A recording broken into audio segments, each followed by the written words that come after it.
Hello, everybody. Welcome to the Coffee Cup Counseling Podcast. My name is Phil Smith. Nice work. You did it.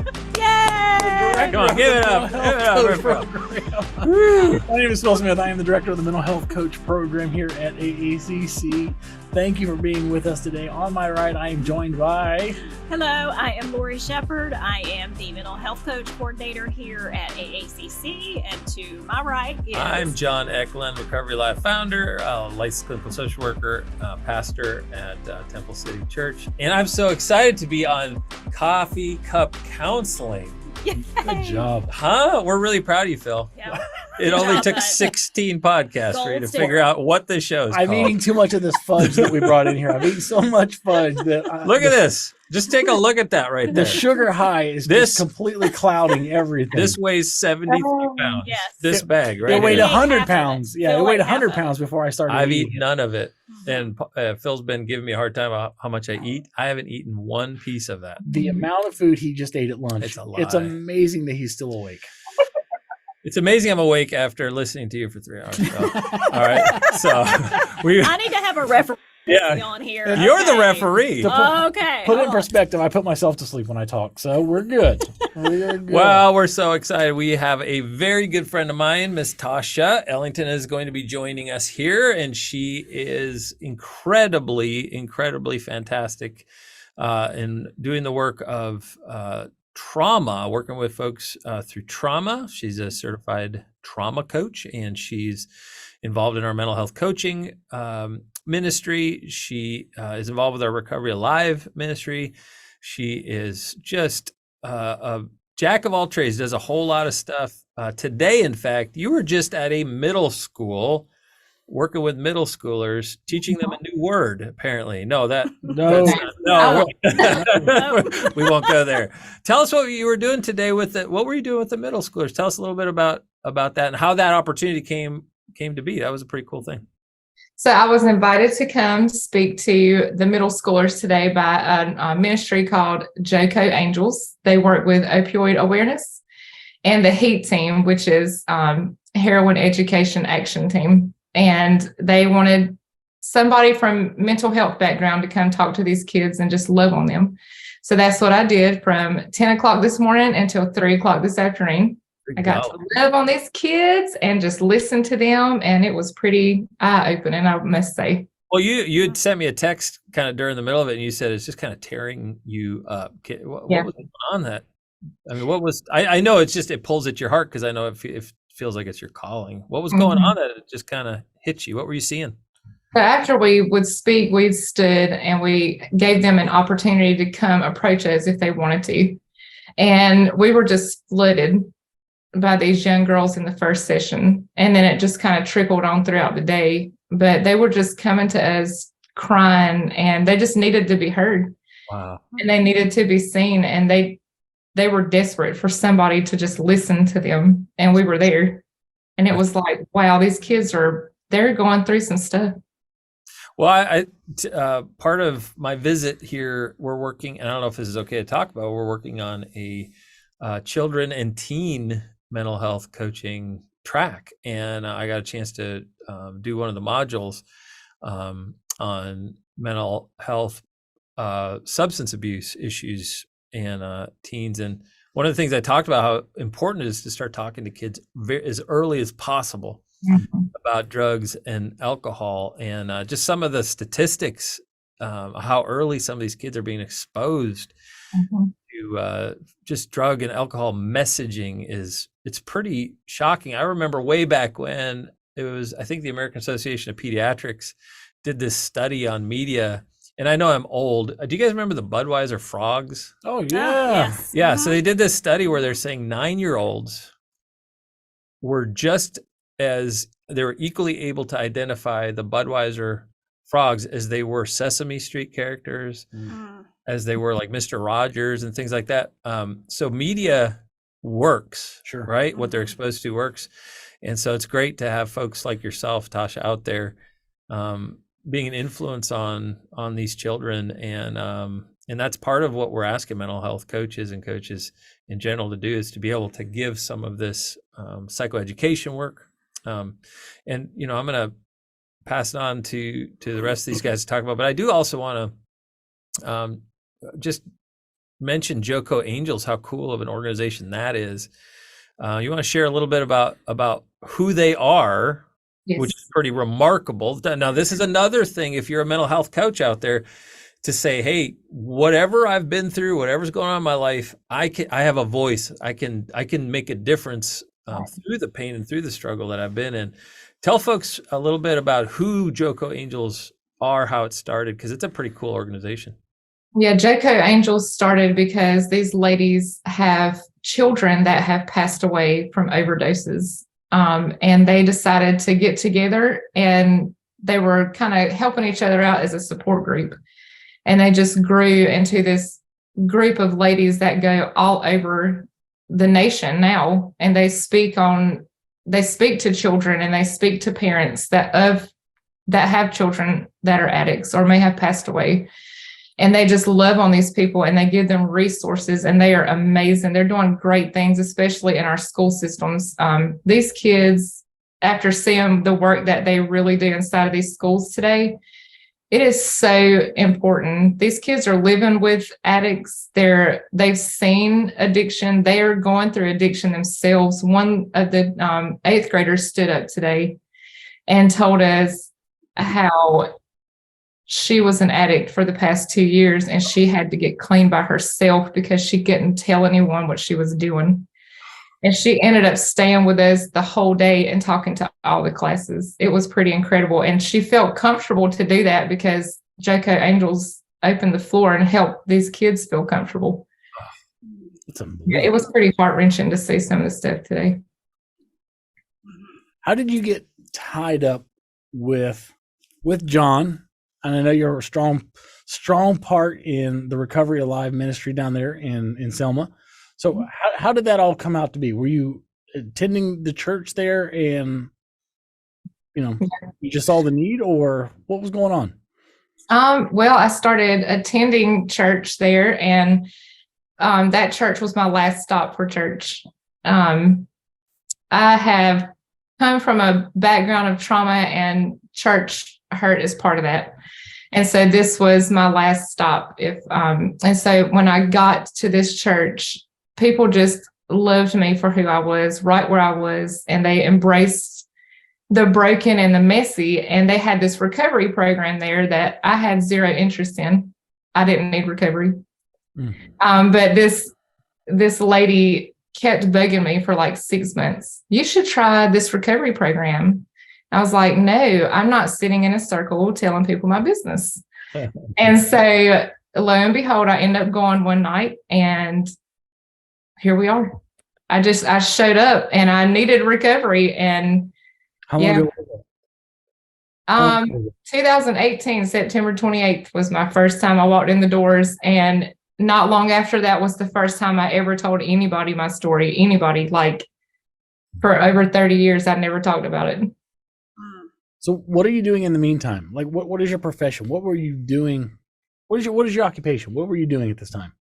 I was just coming out of dentistry. I was a dental assistant for 14 years. And at that time I was selling called Scentsy. It's like candles and stuff like that. Before we go there, now there's some people who sell Scentsy and other things like that, and they just kind of do it as a side hustle. I'm telling you right now, if Tasha was working for Mary Kay, she'd have like 14 pink cats because she was a Scentsy queen. She was a Scentsy queen. She was like, they were giving her cruises.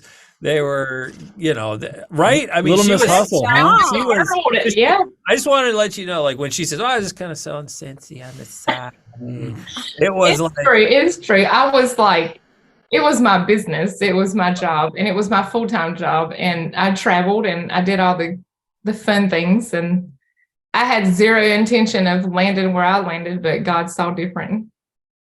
That's great. And my office always smelled great. She was always bringing Scentsy stuff. Yeah, still does. Yeah.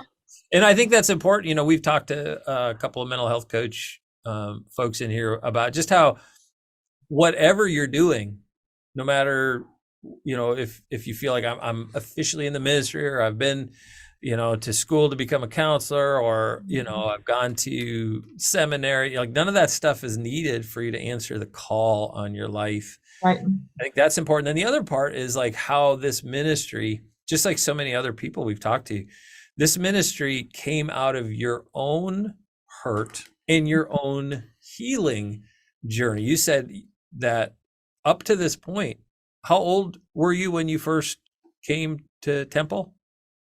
Oh, I was like 35, and you had never told your secret before. You had never told what was I going was on. 36 years old when I told my secret.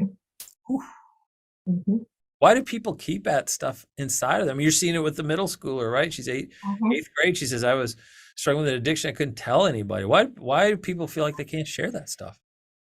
For me, I didn't have anybody safe to share it with, and I was told not to share my secret by my family. Mm-hmm. And so I didn't feel safe to tell it to anyone else. And I feel like after talking to them today, that's exactly their feelings too. They don't know how to ask for help.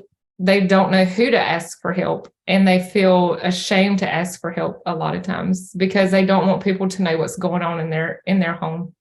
We've been teasing this out a little bit, and I know people are going, well, what is it? What was your secret? Do you mind sharing a little bit of your story? And I know that you've shared your testimony a couple of times, but just give us a little bit of background and why trauma has become such an important topic for you. Yeah. So I was abused sexually, mentally, and physically for 13 years by my grandfather. My cousin took advantage, and I was also physically abused by my mom. And my grandfather abused me even when I had my parents in the house. My grandma was there. His wife knew about it. Nobody ever did anything about it.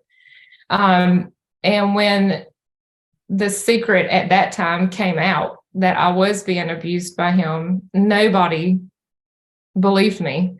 They took his side, and he convinced them that I was lying about everything, even down to my dad, who was at that time my best friend, and he took his dad's side. I was told to keep my mouth shut, not to ever talk about it again, because they didn't want to embarrass the family. They wanted to save the peace. But that peace and embarrassment was kept off of them at my expense. Even down to the church. We all went to church together, and my grandfather decided one Sunday morning, not long after it came out, that he would stand up and tell the entire congregation that my mom was keeping his grandchildren from him. And so they would kick us out of church, which in turn, I turned against God and anybody else that was a Christian. I didn't want anything to do with people that would defend him over a child. And even at 12 years old, like I knew that was not okay. So I wasn't believed. I wasn't heard. I wasn't seen. Like a lot of these kids these days, that's all they want, is somebody to believe them and to validate what they have to say. And so I had lots of wounds, and I think people not believing me and not defending me was the worst, was more traumatic than the actual abuse that happened to me. Mm-hmm. That left a scar on me that lasted a very long time. And it took me a very long time to talk about it because of that. Yeah, you felt like that you had to kind of take care of yourself, that there was really nobody safe, that nobody else would protect you but you. Right, that's right. And in turn, I rebelled, and I made very poor choices because I didn't know what to do with all the chaos that I was holding inside. And people didn't know. I was very good at hiding it. I played jokes. I was the class clown. I was the life of the party whenever we were doing stuff back then, and nobody knew because I was really good at hiding it. I became protective of myself. That's how I protected myself. And that went on for decades. Mm-hmm. Until you came to a church that had a program, a recovery program that focused on mental health, a place that people would meet you where you are. And so you really get it. You get how important it is to have in church these resources, because not only do people sometimes see church as a place that can't help them, you probably saw church as a place that was harmful. Mm-hmm. Right.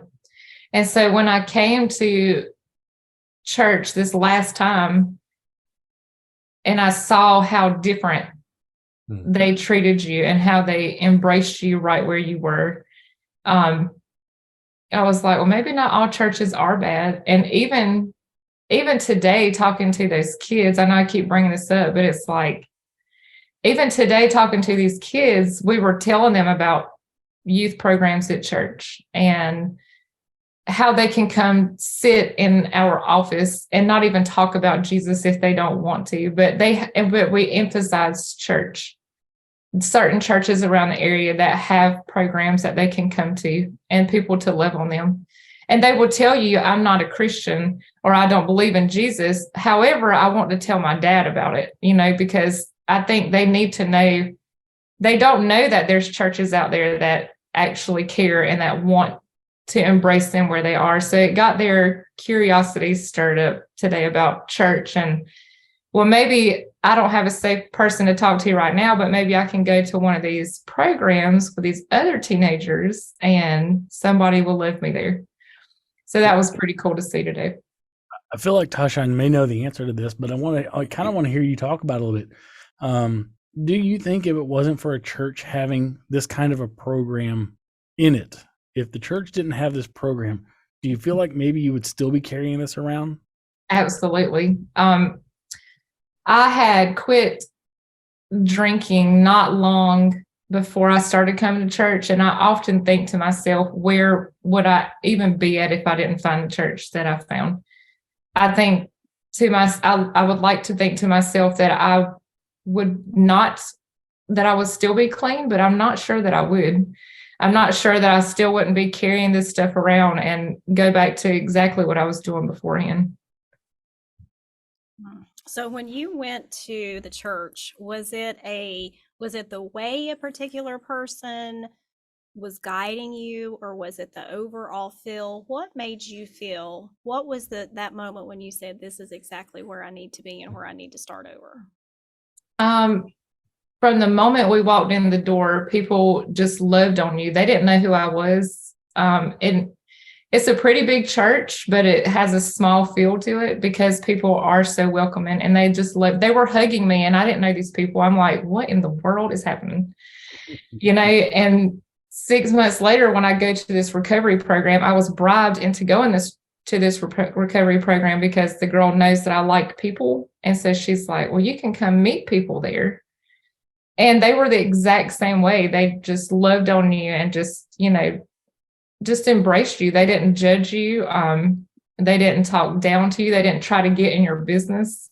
They just wanted to love you and to let you figure it out as you kind of got your feet wet. And then, God kind of sends those people your way. He sent me those people that I needed in that moment that heard me and loved me exactly how I needed to be loved.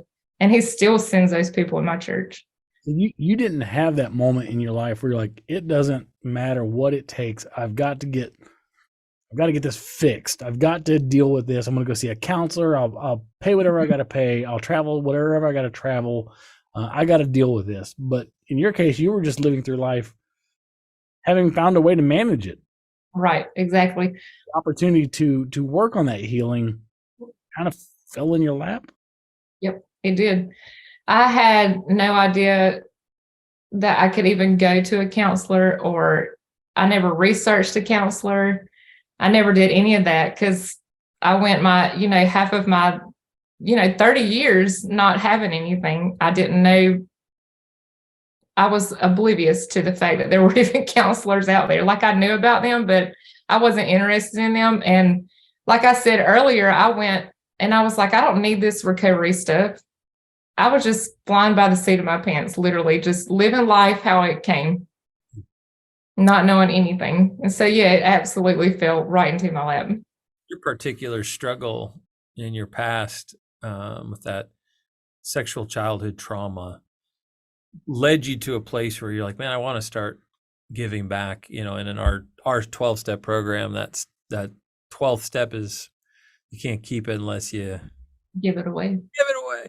And so the work that recovery really pushes is that same, how Dr. Clinton says that comfort that we receive overflows to comfort other people. Those words of Paul are so important. You have felt, I want to give it back, but your particular angle, the way that you feel like you can best contribute to helping other folks is through the lens of trauma. And I think trauma is very misunderstood in that it's different than a lot of other past hurts and bad memories. Right. When you're dealing with trauma, it's as if, it's not as if, it's happening right in, like you're feeling this fight or flight, it's happening right in front of you. And so, just on an introductory level, what do people need to understand when it comes to trauma? Why is that such an important concept for the mental health coach and mental health churches that are like, this looks a little bit different when you're dealing with post-traumatic stress? What's a real introductory level kind of understanding of trauma that you feel like is important for people to know? So a lot of people think that trauma is something that happened to you in your past and it's done. It's just like anything else that you need to work through, right? But trauma is something that has happened to you, but it is still with you and it stays with you as far as you always have something to work through with trauma. Like you could have flashbacks and nightmares and memories that constantly come up, and then you've got to sit with this and figure it out. And a lot of people don't understand that you can heal from trauma, and they think you can't heal from trauma, but you absolutely can. But you have to have safety. Safety is absolutely important in trauma. And if people don't feel safe, then they're not going to heal. And our body holds a lot of trauma too. So until we teach our body that it's safe enough to let it go and safe enough to kind of work through these things, then we just continue to hold it and it sits there and it festers just like any other kind of wound. But trauma is different and it's specific to each person. Everybody reacts in a different way to trauma. I like how you said it stays with you, something that's just, it lives with you. And people might say, man, just can't you get over it? And can't you just, it's been a long time. Why don't, why do you still hold, like it's your choice, right? Like why do you just keep holding on to this thing? But I love what you're saying about safety and that we are providing a safe place. And oftentimes a church is not a safe place. And you said it, like, your church, early on in childhood and in your teenage years was not a safe place. It wasn't a place where you felt safe. Why is it so important for us to provide, talk that through, what does it look like to have a safe environment in your church? What does safety look like when it comes to churches, and what kind of programming helps people feel safe? Right. So I have to just say the reason why it's so important for trauma survivors to have safety is because we've never had that before. We have felt unsafe our whole lives. And as well, people that's been abused in the past, things like that, right? You have trauma of an accident or trauma of watching someone die, but then there's the trauma of abuse. And so when you've been abused, you've not had safety. And so whenever you come into a church and you are just embraced and you're loved and somebody listens and validates everything that you have to say with no judgment and just sees you and hears you, that is the most important piece for somebody that's been through trauma. They don't need you to interrupt them. They don't need you to ask 700 questions.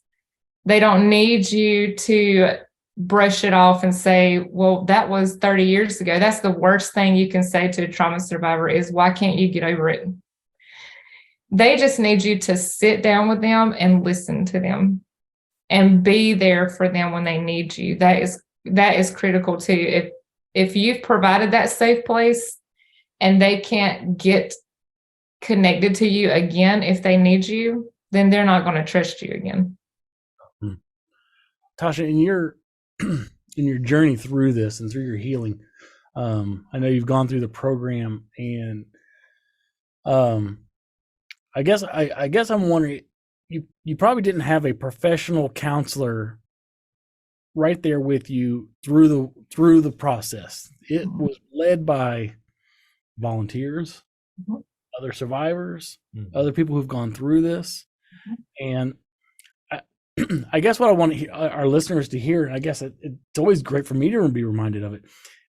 These types of recoveries, getting this type of experience, this breaking free experience, being free from the bondage of sin, of these particular traumas, it came through help of just the believers, just the people in your church. These weren't specially trained. They're not PhDs. I can only imagine that God's put people in your path that are school teachers, nurses, work at the factory kind of people. Is that right? Oh yeah, absolutely. The person that he put at my feet for exactly what I needed her, she ran operations at church. She was not a licensed anything. She was just simply a lady that made sure the church ran like it was supposed to run.